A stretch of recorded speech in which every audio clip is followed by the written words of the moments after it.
Listo. Ok, va. Entonces, ¿en qué nos quedamos? Nos quedamos en que iban a tener su examen,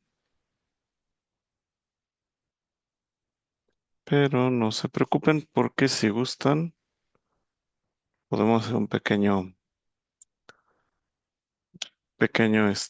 recapitulación, ¿no?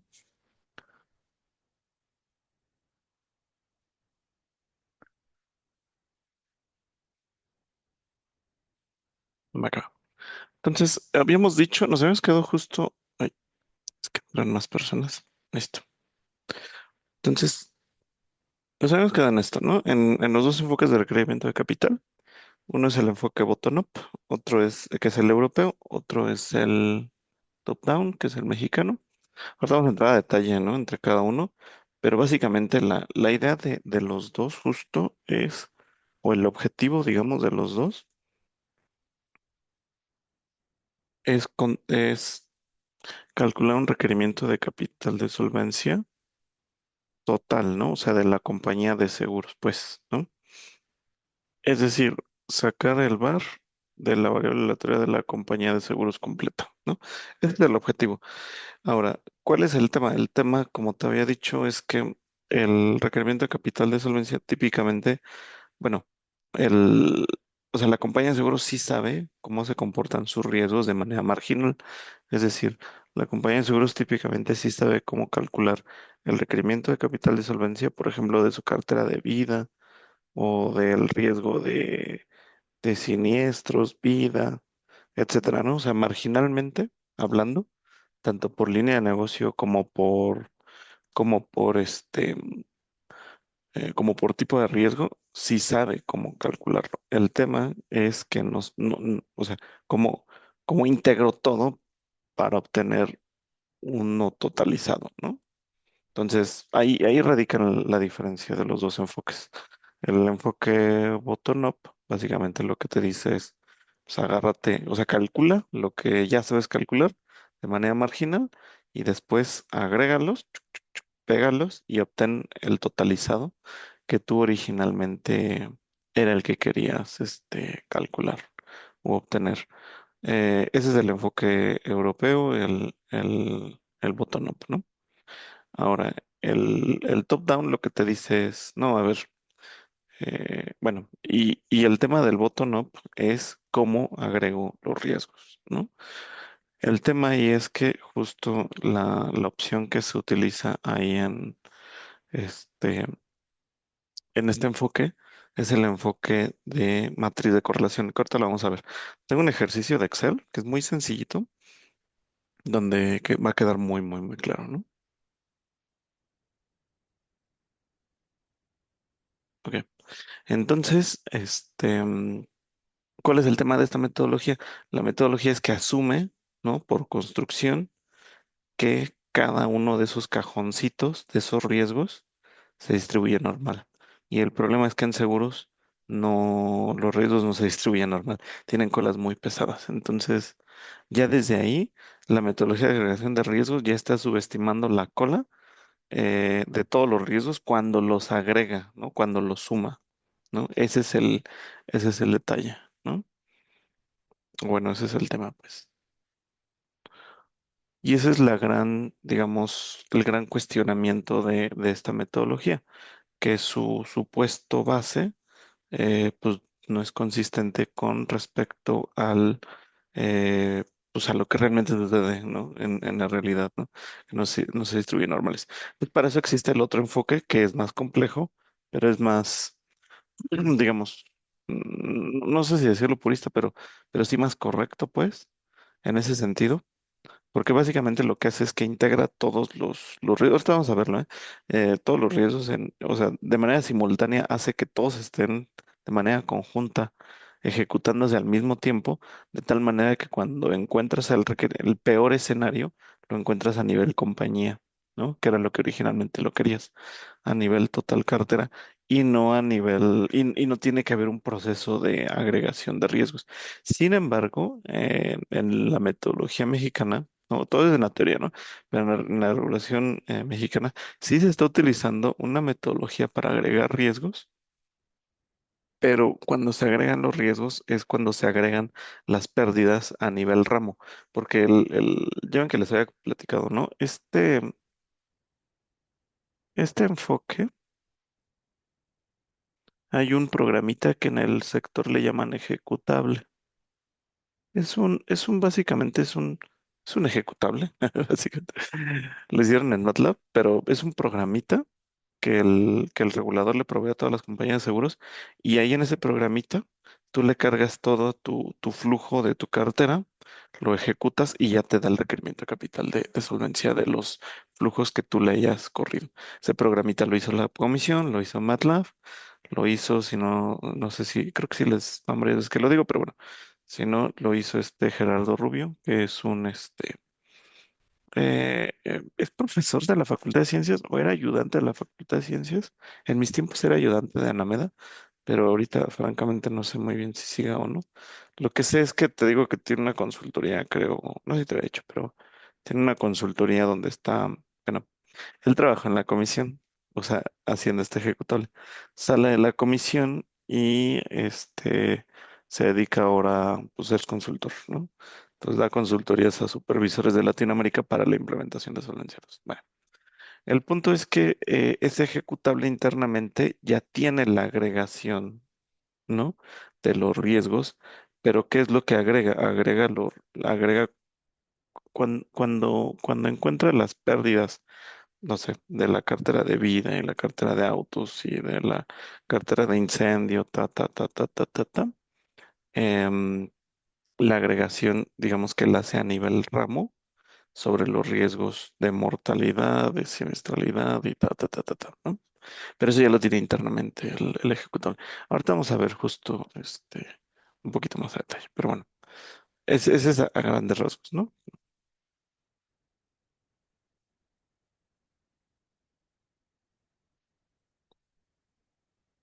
Ahora sí, el modelo que te digo europeo. El modelo europeo, como te digo, tiene su objetivo es encontrar este requerimiento de capital de solvencia.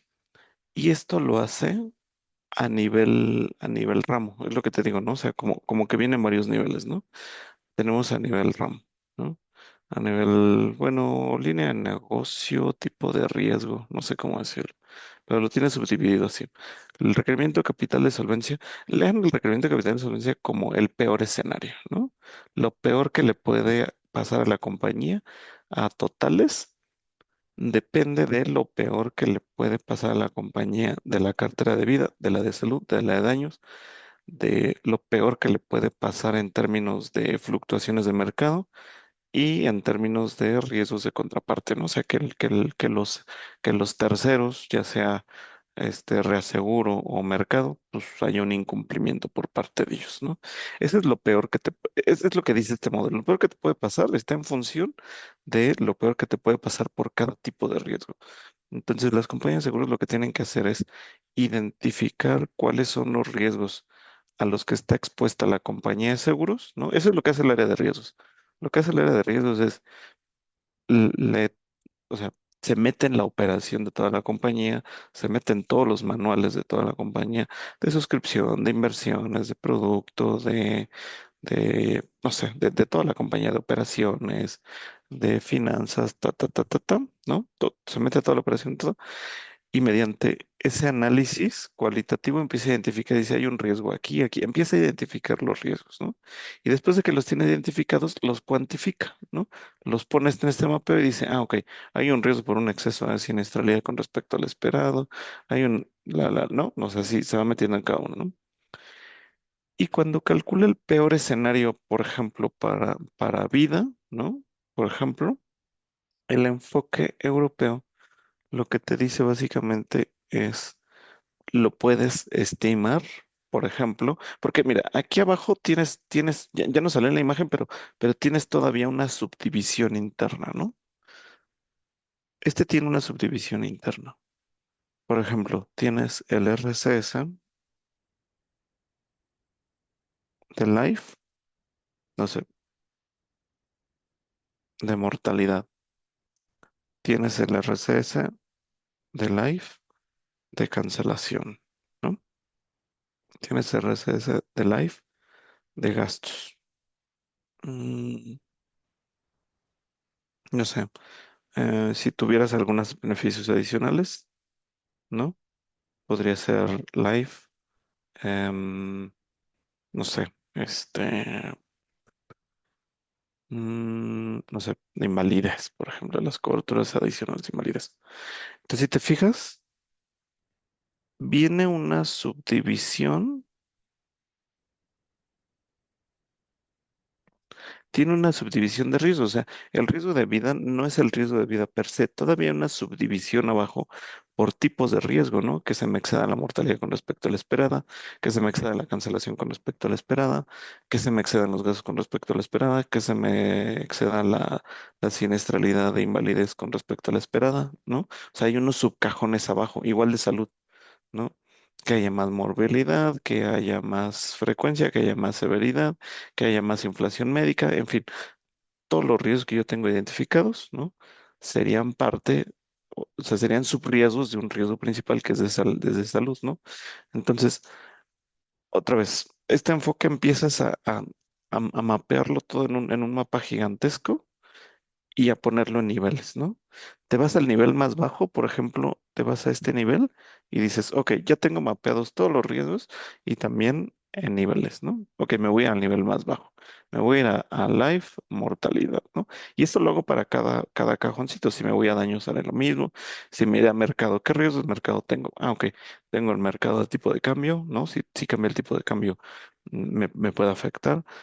Puede ser la inflación, puede ser las tasas de interés, no sé, de gubernamental, puede ser de corporativos, de acciones, ¿no? Pero tengo otros subriesgos dentro de mercado, ¿no? Otros subcajoncitos que están abajo. Y luego en contraparte, lo mismo, ¿no? La contraparte es, ¿qué pasa si me incumple el reasegurador? ¿Qué pasa si me incumple o sea, todas mis contrapartes, ¿no? Por así decirlo. Entonces te digo, hacemos todo este mapeo y decimos, ok, ya está este mapeo y esta es la subdivisión. Me tengo que ir hasta abajo porque acuérdate que el enfoque es top-down, perdón, bottom-up, ¿no? Me voy hasta abajo y luego de ahí me voy para arriba, ¿no? Entonces mi primer paso es, me voy a nivel más bajo, ¿no? Y entonces sobre el nivel más bajo voy a hacer el cálculo de mi peor escenario del nivel más bajo. Por ejemplo, me voy al riesgo de mortalidad, ¿no? Y el riesgo de mortalidad de vida, ya estoy en nivel más bajo. ¿Cómo lo voy a calcular? Pues lo que propone la Unión Europea es una metodología muy simplificada. Básicamente lo que dice es, mira, haz un shock sobre mortalidad equivalente a un 10%, ¿no? Para todas las edades sobre el NAP. El NAP es el pasivo menos activo.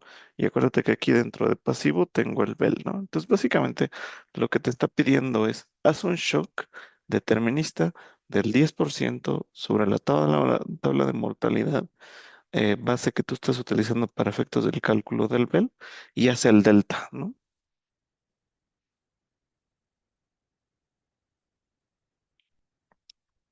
Entonces, haz el delta, calcula el impacto, ¿no? Al hacer un shock de 10% más de mortalidad sobre tu BEL, sobre cada una de las pólizas, ¿no? Por eso tiene la sumatoria. O sea, aquí nosotros tendríamos que decir para toda póliza, ¿no? Por así decirlo. Y listo, ¿no? Entonces, tienes tu modelo Bell, agarras tu modelo Bell, le metes un shock de 10%, vuelves a correr tu Bell, obtienes tu Bell, haces el delta NAP, el activo, pues no se va a mover, no tendrá por qué moverse, así que el activo se cancela y simplemente el riesgo de mortalidad se traduce a, a un shock en el Bell, un shock determinista. Entonces el enfoque es muy, muy sencillo, por ejemplo, para el riesgo de prima de no vida, que sería un subriesgo dentro de daños, por ejemplo, ¿no? ¿Cómo lo calcularías? Lo calcularías como el percentil 99.5 de la distribución agregada simulada que tienes sobre tu cartera de no vida. Te digo, típicamente para no vida si manejas percentiles, si manejas simulación, ¿no? Incluso el enfoque europeo, pero porque siempre en vida es más sencillo. Porque es más sencillo, bueno, en general, corto plazo, es más sencillo en términos de riesgo. ¿Por qué es más sencillo en términos de riesgo? Pues, pues porque nada más tengo un año de exposición, ¿no? O sea, es un año de exposición, tengo una distribución de siniestralidad y listo, me agarro un percentil al 99,5 sobre algo que ya tengo construido, así que no pasa nada. El tema de vida es que tiene un horizonte de tiempo muchísimo más amplio y entonces eso hace más complejo que tengamos una distribución, ¿no? Sobre toda la ventana de tiempo. O sea, es muy complicado. Por eso la Unión Europea justo o típicamente lo que se hace es pues, un enfoque determinista, ¿no? O sea, muy sencillo, ¿no? Ahora, imagínate que ya tienes tu riesgo de vida, ya tienes riesgo de salud, tienes subriesgos, ¿no? Ya los tienes cada uno calculados. Ahora, imagínate que aquí ya tienes los subriesgos, ¿no? RCS, vida. Imagínate que ya tienes el de mortalidad, tienes el de vida cancelación y tienes el de vida, no sé, invalidez y RCS, vida gastos, también habíamos hecho, ¿no? Entonces ya tienes estas subsecciones, ¿no? ¿No? Que lo hiciste a lo mejor mediante un enfoque determinista. Y sí, todo es determinista realmente, todos son puros shocks deterministas. Bueno. Imagínate que ya tienes eso, ¿no? Ahora la pregunta es, ok, ya que tengo esos, ¿no? Esas pérdidas marginales, ¿cómo las sumo? ¿No? Porque quedamos que no puedo sumar el requerimiento de capital de solvencia, ¿no? Es decir, el requerimiento de capital, o en general el VAR, hablando en general, el VAR, si tengo el VAR de X más Y, yo no puedo sumar, eso está mal, ¿no? Sumar tal cual el VAR de X más el VAR de Y, ¿no? Pues está mal, ya lo habíamos platicado la vez pasada, justo porque no puedo sumar así tal cual. Va a depender mucho de cómo están interactuando estos riesgos entre sí para decir, bueno, tú vales, o sea, cuando te sumo a ti, o sea, no podemos sumar tal cual así directamente. Necesitamos considerar el efecto de diversificación que existe de cada uno de los riesgos marginales cuando los tengo en un portafolio conjunto, ¿vale? Entonces, sumarlos no es la opción. Necesito una metodología de agregación de riesgos, ¿no? Básicamente. Esa metodología de agregación de riesgos, una vez que, entonces te digo, primer paso es, calculas esto de manera marginal. Imagínate que ya lo tienes. Lo calculaste uno a uno con un enfoque determinista. Una vez que ya tienes los valores de cada uno de estos cajoncitos, lo que hay que hacer es agregarlos en un cajón que en este caso sería vida. Haces lo mismo para salud, haces lo mismo para cada uno de estos riesgos y tal, ¿no? Y después necesitas otra vez aplicar la metodología para agregar estos riesgos para tener un requerimiento bruto de solvencia. Y aquí no sale en la imagen, pero lo que me hace falta es, tengo que, tengo que agregar el requerimiento de capital del riesgo operativo, porque asumimos que el riesgo operativo es algo completamente ajeno a los riesgos de mercado y tal. O sea, traducción. El riesgo operativo, o sea, el riesgo operativo que puede ser que se equivoque quien esté haciendo, quien esté operando, que se me caigan los sistemas, que mi hombre clave o mi equipo clave, no sé, cosas, eventos operativos que podrían generarle pérdidas a la compañía de seguros, que lo que estamos asumiendo es que es completamente ajeno a los riesgos, ¿no? De cada uno de los componentes, ¿no? De mercado y tal. O sea, eso es completamente independiente, ¿va? Ahora sí, teniendo los riesgos marginales, en este caso lo estamos llamando R, o sea, supongamos que tenemos N riesgos, ¿no? Y que ya los cuantificamos, ¿no? Entonces esta metodología está asumiendo que ya identificaste los N riesgos y que para cada uno de los N riesgos ya calculaste cuál es el peor escenario de los N riesgos. Es lo primero que está asumiendo. Lo segundo que está asumiendo es esto, que tú contienes que tú ya tienes esta información. ¿Qué es esta información? Es la correlación. Es cómo se correlaciona el riesgo uno con el riesgo 2, ¿no? Por ejemplo, ¿cómo se correlaciona el riesgo uno con el riesgo 2? Con correlación lineal así tal cual. Simple. Algo, algo muy simple, pues, ¿no? Entonces, está asumiendo, esa es la segunda cosa que asume, que tú ya cuentes con esa información de cómo se relaciona el riesgo uno con todos los demás. Obviamente, el riesgo consigo mismo siempre va a ser uno, ¿no? Porque estás diciendo que cómo se correlaciona el riesgo y consigo mismo, pues tiene que ser uno, ¿no? O sea, como que la diagonal siempre es uno, ¿no? Más bien donde vamos a empezar a tener valores es aquí en todo este triangulito de aquí, ¿no? O sea, valores, em, digamos, distintos a uno, ¿no? O sea, digamos, ahí es donde tendremos la información de cómo se correlaciona. Entendiendo con que correlación cero pues es independencia entre comillas, correlación entre cero y uno sería una correlación, digamos, creciente, ¿no? Em, y una correlación entre cero y menos uno pues sería como inverso, ¿no? Como decreciente. Y también entendiendo que esta matriz de aquí, ¿no? Este triángulo de aquí sería igual a este triángulo de aquí porque estamos partiendo del hecho de que rho i j es igual a rota ji, ¿no? Entonces, como que tenemos digamos, este espejo, ¿no? ¿Vale? Entonces, esta metodología básicamente lo que te dice es eso. Agarra tu vector de requerimiento de los requerimientos de capital marginales multiplicados por la matriz de correlación y luego por el vector transpuesto de requerimiento de capital. ¿De dónde sale esto? Bueno, sí hay una demostración, la tengo por ahí en algún lugar, pero igual la quieren de tarea.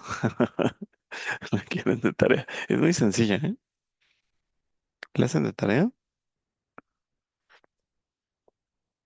Es muy sencillo, ¿eh?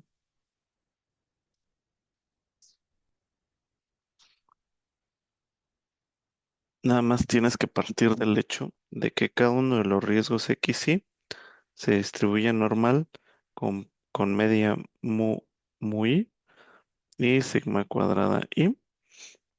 Está suponiendo que S, ¿no? Esta variable aleatoria es igual a la suma de las X y, ¿no? Desde igual a uno hasta n. Y ya, y la otra cosa que tienes que saber es cómo se define, cómo se puede estimar el bar de S, ¿no? De la variable de la letra S, ese cómo se distribuye. Se puede poner en función de un percentil, me parece, menos la media. Ujú, ujú. Sí, justo parte de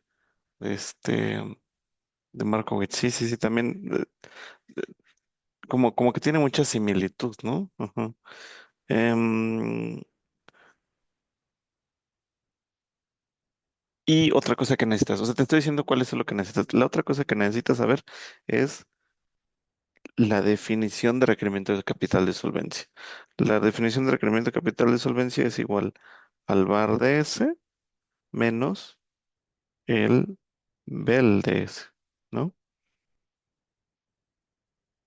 También tienes que saber la mu de S es igual a, pues, a la suma de las mius individualizadas, ¿no?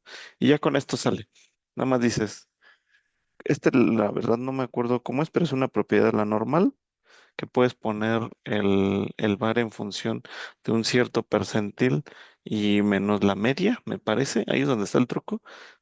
Tienes ese bar de esa variable aleatoria, eh, lo sustituyes, lo sustituyes aquí, se cancela con esto y ya llegas a este. Así, o sea, inténtalo si no lo vemos, ¿no? Y déjame revisar también la demostración porque lo hice hace muchos años. Ya no me acuerdo muy bien, pero sí sale. Es muy, digamos, intuitivo y es muy interesante sobre todo porque sale, o sea, esta demostración sale solo si supones que, que todos los ríos marginales se distribuyen normal y que la suma también es normal, ¿no?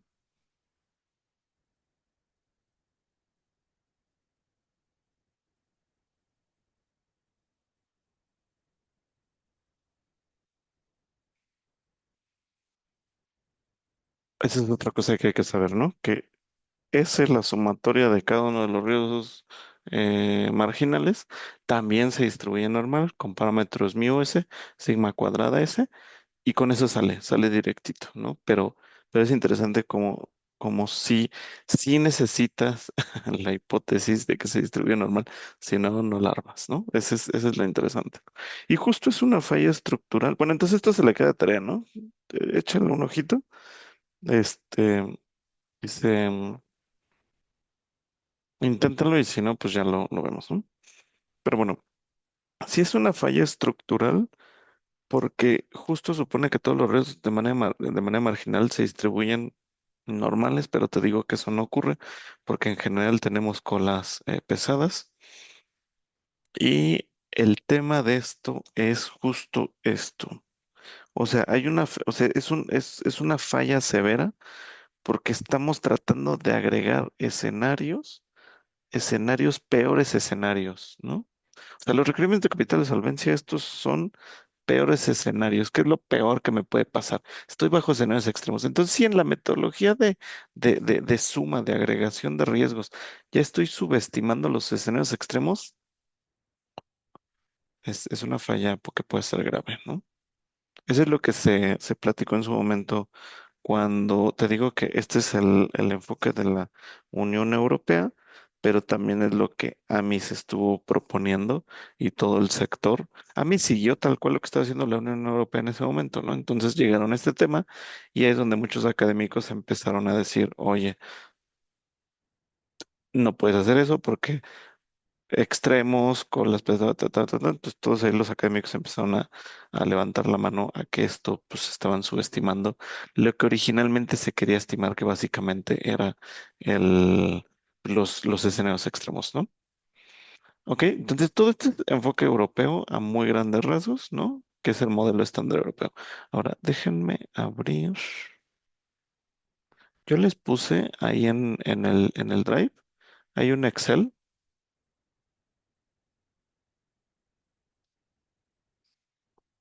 en el escenario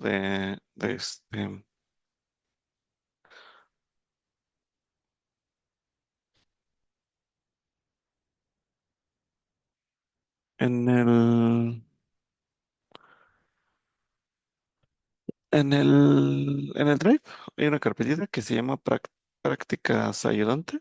Ahí les puse este Excel, básicamente para ejemplificar el tema de agregación de riesgos, porque ya estamos llegando ahí, ¿no? Y ese es un tema, te digo, muy fundamental en solvenciados. Entonces, vamos a suponer, o este tema de agregación de riesgos supone que tú ya conoces cómo cuantificar tus peores escenarios de cada uno de tus riesgos, ¿no? Por ejemplo, en este caso voy a suponer que estoy expuesto a dos riesgos y que el riesgo uno, o sea, el riesgo uno lo puedes ver como, no sé, este, el riesgo de autos y el riesgo dos, el riesgo de gastos médicos, ¿no? Entonces, lo que está suponiendo este enfoque es que tú ya sabes cómo cuantificar el peor escenario, tanto del riesgo uno como del riesgo 2 de manera marginal, ¿vale?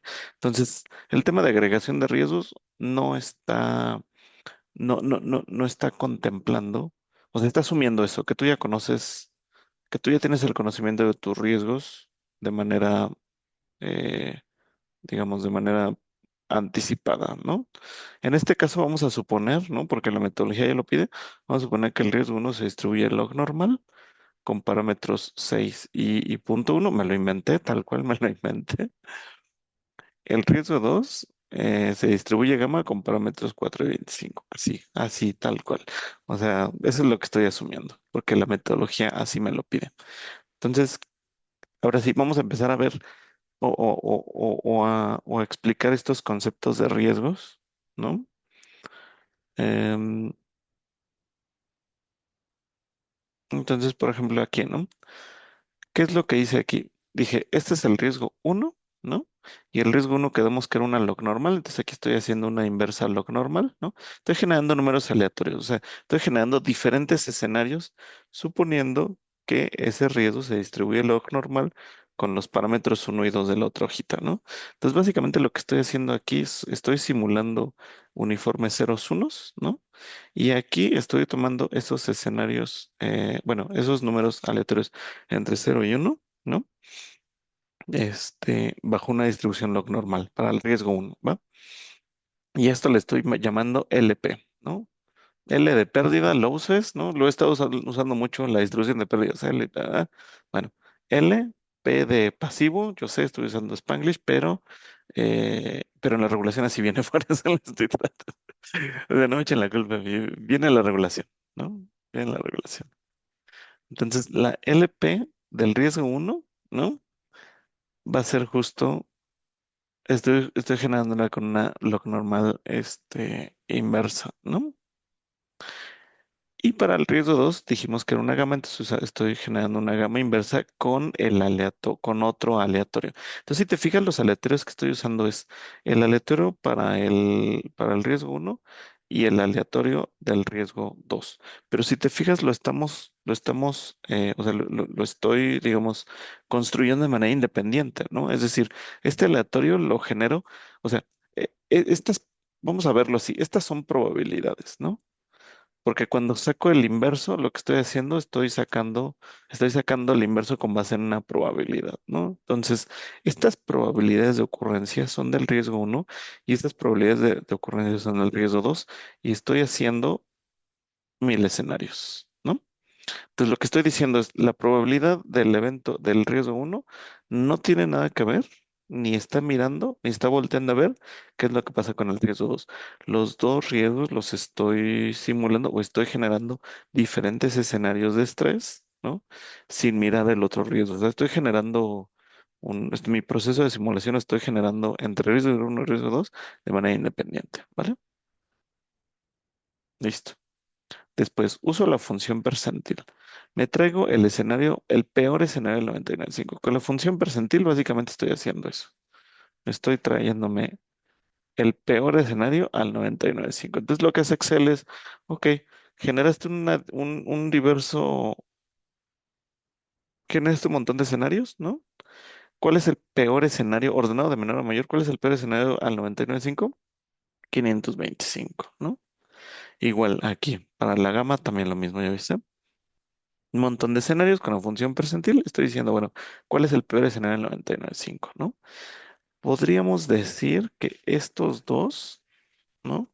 Que este es el RCS del riesgo uno y este es el RCS del riesgo 2, ¿no?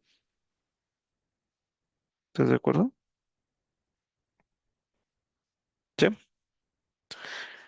Yo no podría sumar estos dos y decir cuál es el riesgo total de mis dos carteras. Yo no podría decir que es la sumatoria de esto, ¿no? Entonces, ¿cómo lo calculo? Ok, voy a ir sumando escenario por escenario, ahí está, y después saco otra vez la función percentil al 99.5, ¿no? De todo, ¿no? ¿Y cuál es el beneficio por diversificación? Pero ojo, como estoy sumando escenario por escenario y cada escenario lo construí de manera independiente entre ellos dos, entonces esto que estoy cuantificando es la diversificación. La diversificación básicamente, ¿qué sería? El requerimiento de capital de solvencia total que lo hice sumando uno a uno, ¿no? Comparado con la suma de los requerimientos marginales. Este sería el beneficio por diversificación, pero ojo, asumiendo independencia, porque los estoy sumando, ¿no? Uno a uno sin hacer ninguna, o sea, sin hacer ninguna modificación en sus probabilidades, suponiendo que la probabilidad de uno no influye en la probabilidad del otro, ¿no? El concepto puro de independencia, ¿no? No sé si se acuerdan de sus clases no sé si se acuerdan de la definición de independencia, ¿no? Como que siempre dijimos, la probabilidad de A intersección B es igual a la probabilidad de A por la probabilidad de B, ¿no? Cuando A es independiente de B, ¿no? Ok. Si es independiente de B, entonces ocurre esto, ¿no? Como que siempre nos dijeron eso, ¿no? Pero no sé si vieron en sus clases que decían, espérame, pero ¿qué es la independencia? La independencia es cuando el evento B no influye en la ocurrencia del evento A. ¿Qué significa? Que la probabilidad de A con B es igual a la probabilidad de A, ¿no? De manera intuitiva. Dices, ok, perfecto, ¿no? Por definición, la probabilidad de A dado B es igual a la probabilidad de A intersección B entre la probabilidad de quién condiciona, ¿no? Ahora, esto significa que lo cambié de color porque como que no se veía esto. A intersección B entre probabilidad de B es igual a probabilidad de A, ¿no? Entonces dices, ah, ok, significa que la probabilidad de la intersección de espejo es la probabilidad del producto de las marginales, ¿no? Ok, perfecto. Pero todo surgió de esto, ¿no? O sea, todo surgió de esto. O sea, es lo interesante de todo esto, ¿no? Y esto nos ayuda justo a entender qué es la independencia. Y eso es muy importante porque de repente hay mucha confusión de qué es independiente y qué es, em, qué significa que el factor, que el beneficio por diversificación sea cero. No significa la independencia, y lo acabamos de ver aquí, ¿eh? O sea, aquí construí dos riesgos, y el riesgo uno, riesgo dos, lo sumo suponiendo que la probabilidad de uno no incidió en la probabilidad de otro, es decir, independencia, y cuando lo sumo resulta que sí tengo un beneficio por diversificación, ¿no? Que te digo que hay mucha confusión de repente en el sector con estos conceptos, pero si te vas al concepto base, al concepto raíz, te queda todo muy, muy, muy claro, ¿no? Pues bueno, aquí es el beneficio por diversificación, ¿no? Por construir dos riesgos, suponiendo independencia entre ellos, ¿no? Si yo, por ejemplo, construyo, o sea, aquí lo que yo estoy haciendo es construyendo mis riesgos de manera marginal, mis diferentes escenarios y encuentro los peores escenarios de manera marginal y de manera conjunta, o bueno, la suma, pues, de mi portafolio, por así decirlo, pero suponiendo independencia y aquí valido que efectivamente hay un beneficio o sea, la independencia sí me daría un efecto o bueno, un beneficio por diversificación, ¿no? Ahora, aquí de este lado, ¿no? Lo que estoy haciendo es, digo, ok, imagínate que esto es lo que tú generas con tus modelos, ¿no? De shocks y tal, está bien, ¿no? Ahora, ¿qué pasa si yo quiero probabilizar esto, ¿no? Si yo quiero ver cuál es la probabilidad, digo, yo aquí la tengo, ¿no? Punto nueve, ¿no? Pero pues es porque yo lo construí, porque suponía yo que tenía conocimiento previo de cómo se distribuía esto, ¿no? Si no tengo idea de cómo se distribuye, no pasa nada. Esta probabilidad yo la puedo estimar de manera empírica, así. Y me da algo más o menos, mira, punto 9030 y aquí me da punto 91. Ve, o sea, más o menos. Seguramente voy a tendría que generar más escenarios. Hice 1000, seguramente tenemos que generar 100,000, 30,000, no sé. Pero bueno, suponte que pues, no se ve tampoco tan mal, ¿eh? Punto 9031. Pero bueno, ¿cómo lo estimé? Pues básicamente con la definición de la función de distribución empírica. La definición de la función de distribución empírica es básicamente voy a contar de mi vector de escenarios, voy a contar cuántos valores de mi muestra, de mis observaciones, ¿no?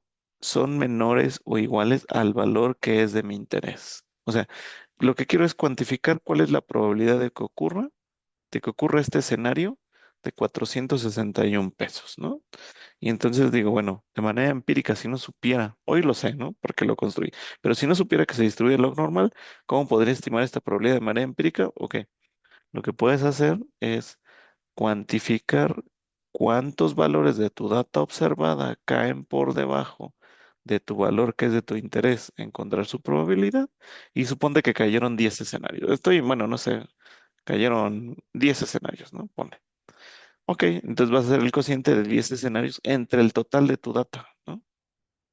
Entonces estás diciendo, ok, la probabilidad de que esto ocurra, como tengo 10 observaciones abajo de las 1000, pues más o menos va a ser como el 1%. O sea, te digo, de manera empírica estás obteniendo la probabilidad de que ocurra ese evento, ¿no? Y obviamente esta probabilidad le vas a pegar más al valor real en la medida que generes más escenarios. Entonces, seguramente 1000 escenarios son muy pocos. Bueno, ese es el punto, ¿no? A esto, ya estoy entrando en temas de cópulas, ¿vale? Entonces, ¿por qué cópulas lo agregas probabilidades, no agregas riesgo? En realidad no es una metodología de agregación de riesgos, en realidad es una metodología de agregación o de pegado, de conjunción, por así decirlo, de probabilidades, no de, no de variables aleatorias directamente, sino de sus probabilidades asociadas, ¿no? Pero bueno, entonces calculo su probabilidad empírica del riesgo uno y el riesgo 2. Esto en la teoría de cópulas se le llama pseudoobservaciones y se ponen así como U y V como con el sombrerito, ¿no? Bueno, y esto los gráfico. Hago un gráfico de dispersión. Este gráfico de dispersión de U y V, ¿no? Son las pseudoobservaciones, a veces se le llama en la literatura de cúpulas. Estas cosas son pseudoobservaciones. ¿Por qué son pseudoobservaciones? Porque no son las observaciones tal cual que observas en el mundo real, sino es su traducción en probabilidad. Por eso son pseudoobservaciones, porque en realidad yo en el mundo real, yo no observo probabilidades, yo observo, yo observo pérdidas, ¿no? Esas son las pérdidas, o sea, yo observo este tipo de pérdidas, ¿no? O yo genero estas pérdidas en el mundo real. Pero cuando lo traduzco a probabilidades, esto yo en el mundo real no lo observo, es una traducción del mundo real. Por eso se le llaman pseudo-observaciones. Pero bueno, entonces hago el gráfico de dispersión de estas observaciones y mira qué cosa tan interesante obtengo. Este es el gráfico de dispersión de las probabilidades de dos variables aleatorias que son independientes entre sí y tiene mucho sentido. Tiene muchísimo sentido porque si te fijas en un valor específico, por ejemplo, de U, ¿no? Digamos U estrella, y ves cómo se comporta el otro riesgo V, ¿no? ¿Qué es lo que pasa? O sea, la ocurrencia de uno, o sea, si V está muy alto, ¿qué le ocurre a V? Nada, ¿no? Le puede ocurrir cualquier cosa, ¿ya viste? O sea, V puede tener escenarios de lo que tú quieras, porque V no depende de U, ¿ya viste? Por eso te digo que es muy, muy, muy intuitivo, porque dices, ok, la probabilidad, la ocurrencia de uno no incide en la probabilidad de otro. ¿Ya viste? Entonces es independencia. Tú cuando veas pseudoobservaciones de este tipo, ¿no? Es porque los dos fenómenos, las dos variables laterales, los dos ríos son independientes. No hay nada que hacer. Yo sé que estos son independientes porque los construimos así, o sea, también no estamos siendo un poco tontos, ¿no? Pero bueno,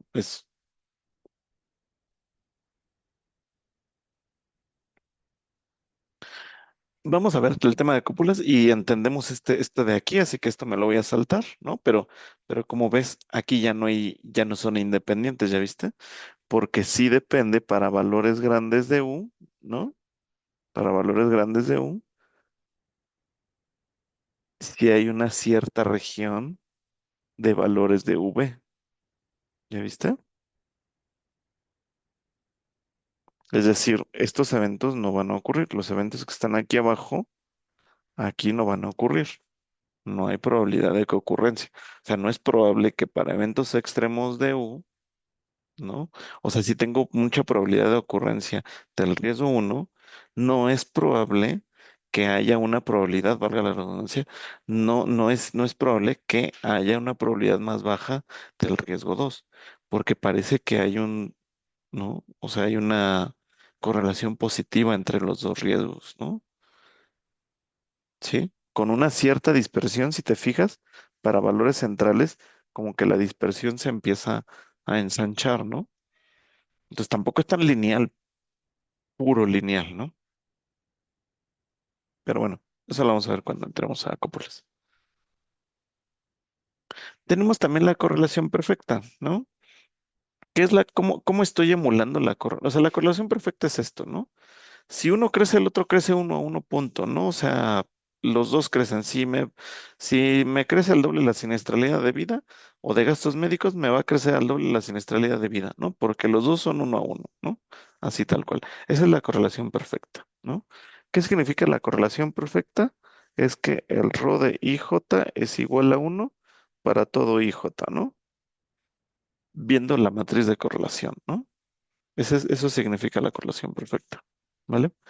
¿Cómo yo lo emulo en mi ejercicio?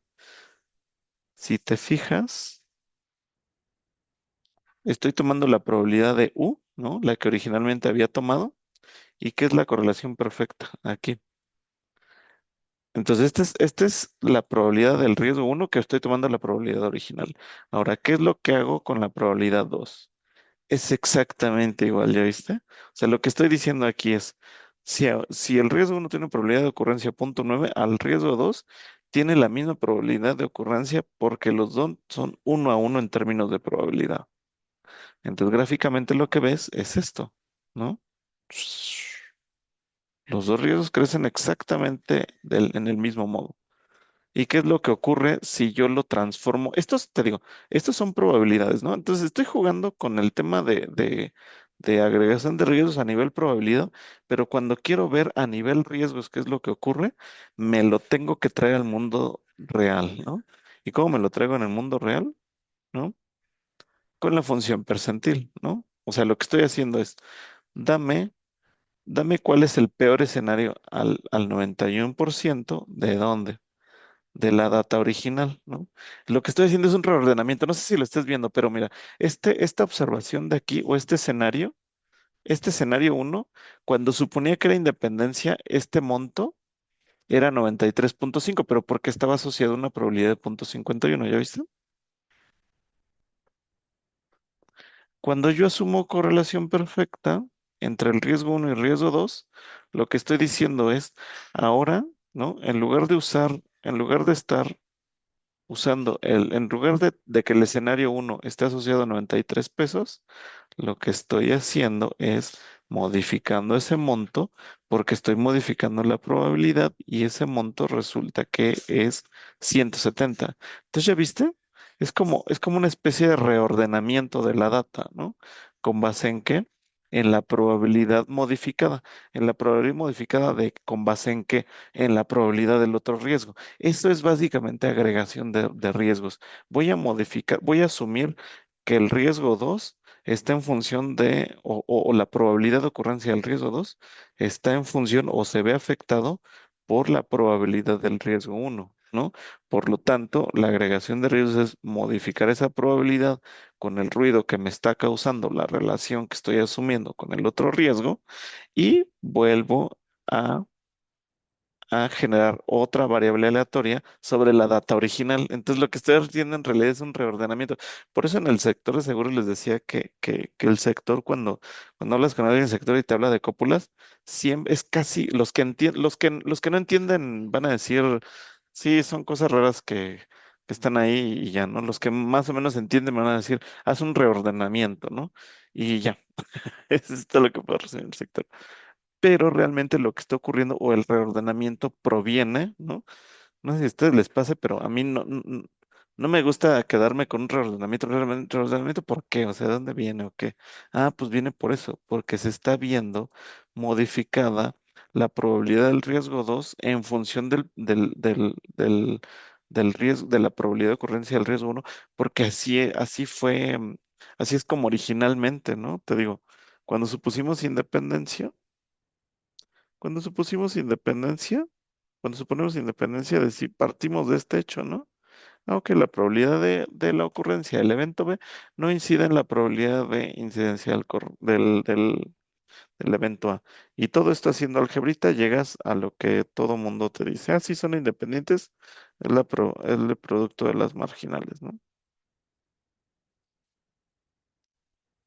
Pero bueno, mi punto es este, ¿eh? Mi punto es, la agregación de riesgos es una modificación en la probabilidad que al final es como una especie de reordenamiento de la data, ¿no? Entonces, cuando hago este reordenamiento, ¿qué cosa tan interesante pasa? Mira, hago este reordenamiento, busco otra vez el peor escenario y mira, correlación perfecta implica diversificación cero. Y ya me sobran 2 minutos y ya nada más cierro con esto. En este ejercicio puedes ver que cuando supongo independencia, sí hay un beneficio por diversificación. Cuando no hay un beneficio por diversificación, es cuando asumo correlación perfecta, que era lo que asumía solvencia uno. Solvencia uno sumaba los riesgos marginales para obtener el total, es decir, no había un beneficio por diversificación. Pero ese beneficio por diversificación en términos de agregación de riesgos implica correlación perfecta. Entonces, Solvencia uno era muy, muy conservador en el sentido de que asumía que no importaba cómo tuvieras constituido tu cartera, no ibas a tener en términos de requerimiento de capital ningún beneficio por por tener bien diversificada tu cartera. En Solvencia 2, eso es lo que intenta Solvencia 2 hacer, ¿no? Ahora sí premiar a las compañías de seguros que tienen bien diversificado su portafolio para que tengan menos capital, ¿no? Y les pueden contar un par de historias para la otra sesión porque ya me ganó el tiempo, pero bueno, desde aquí numéricamente hablando, ya podemos ver justo que correlación perfecta es cuando tienes cero diversificación. En algún curso de AMIS dijeron, cuando supones independencia es cuando tienes diversificación cero, y eso no es cierto. Cuando tienes independencia, sí tienes un cierto beneficio de diversificación. Aquí lo vimos y tiene sentido porque hay un efecto de compensación, porque alguna ocurrencia en algunos escenarios extremos del riesgo uno puedes obtener una ocurrencia baja del riesgo 2, ¿no? Entonces eso te da una cierta beneficio por diversificación. Cuando no tienes beneficio por diversificación es cuando sumas correlación perfecta y eso tiene sentido porque estás diciendo si el riesgo uno crece, el riesgo 2 crece en la misma proporción y por lo tanto no hay beneficio por diversificación. Pero bueno, ahora sí me llevé hasta la 9 de la mañana, así que bueno. Nos vemos para la siguiente y ya terminamos de cerrar este tema de requerimiento, ¿no? Una disculpa, ya no les di los 2 minutos que les doy usualmente, pero bueno. Vale, muchas gracias. Bye, profe. Hasta luego. En fin, chao.